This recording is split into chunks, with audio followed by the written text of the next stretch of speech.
तुम्ही बऱ्याच वेळा मला विचारता, डॉक्टर जास्त आंबट किंवा तिखट खाल्लं छातीमध्ये जळजळ होते, ही फक्त ॲसिडिटी आहे का? का हार्टचा काही प्रॉब्लेम किंवा हार्टशी काही संबंधित आजार निर्माण होतो आहे का? हा खूप महत्त्वाचा प्रश्न आहे आणि याचं उत्तर स्पष्ट जाणून घेणं खूप गरजेचं आहे.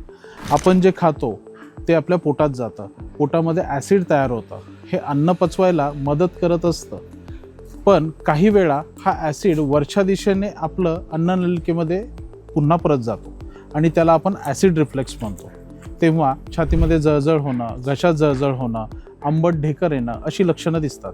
जास्त तिखट, जास्त आंबट, जास्त तेलकट किंवा अति उशिरा जेवण करणं तर हा रिफ्लेक्स वाढू शकतो. कारण असे पदार्थ पोटातील ॲसिड वाढवतात आणि पोटाच्या वरचा वॉल सैल होऊ लागतो आणि त्यामुळे ॲसिड वर येतो आणि जळजळ होते. इथपर्यंत ही ॲसिडिटी ही गोष्ट ठीक आहे, पण आता मुख्य मुद्दा समजून घेणं खूप गरजेचं आहे. छातीमध्ये जळजळ ही ॲसिडिटीमुळे होऊ शकते आणि हार्ट प्रॉब्लेममुळेही होऊ शकते. म्हणूनच गोंधळ होत असतो. ॲसिडिटीमध्ये जळजळ बहुतेक वेळा जेवणानंतर होते, झोपल्यावरती ती वाढते, परंतु वाकल्यानंतरही ती वाढते आणि साधारणतः आपण एखादी अँटासिड घेतली की आराम पडतो. परंतु हार्टशी रिलेटेड जे पेन आहे ते थोडंसं वेगळं आहे.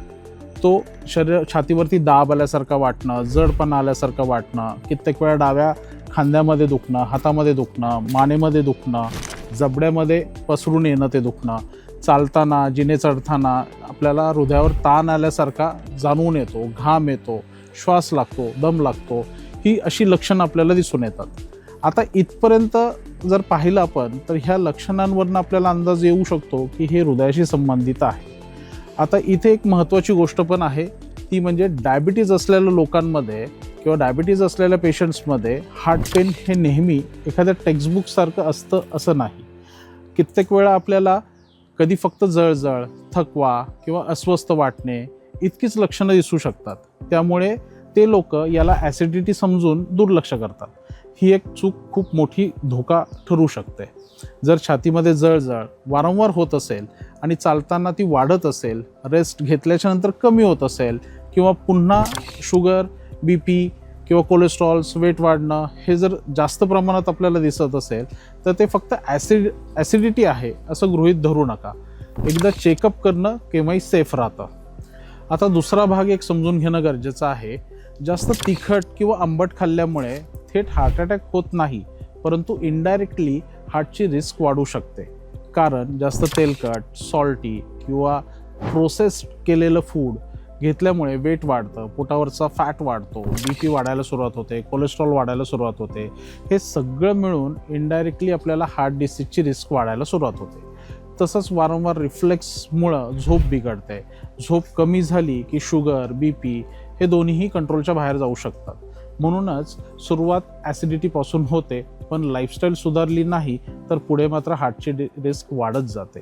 म्हणूनच जळजळ झाली की फक्त गोळी घेऊन थांबू नका, कारण समजून घेणं गरजेचं आहे. जर तुम्हाला वारंवार छातीमध्ये जळजळ होत असेल आणि सोबत जर शुगर, BP किंवा वेट असे इश्यूज असतील तर कम्प्लीट इव्हॉल्युशन करणं योग्य असतं. योग्य diet, weight control, stress management, त्याचबरोबर हार्ट प्रोटेक्शन यावर एकत्रित काम करणं महत्त्वाचं असतं. तुमच्या जवळच्या माधवबागच्या क्लिनिकला किंवा हॉस्पिटलला भेट द्या आणि एक्सपर्ट गायडन्स एकदा घेणं अपेक्षित आहे. विशेषतः जर सिम्पटम्स रिपीटेड होत असतील तर लक्षात ठेवा, ॲसिडिटीला फक्त ॲसिडिटी समजा, पण हार्टचा हा सिग्नल कधीही इग्नोर करू नका. तुम्हाला ॲसिडिटी आणि हार्ट पेन याबद्दल अजून काही शंका असतील तर खाली कमेंट करा. व्हिडिओ युजफुल वाटला असेल तर शेअर करा आणि सबस्क्राईब टू अवर चॅनल. हेल्थबद्दल क्लिअरिटी असणं खूपच गरजेचं आहे. हे तर खरं प्रोटेक्शन आहे आपलं.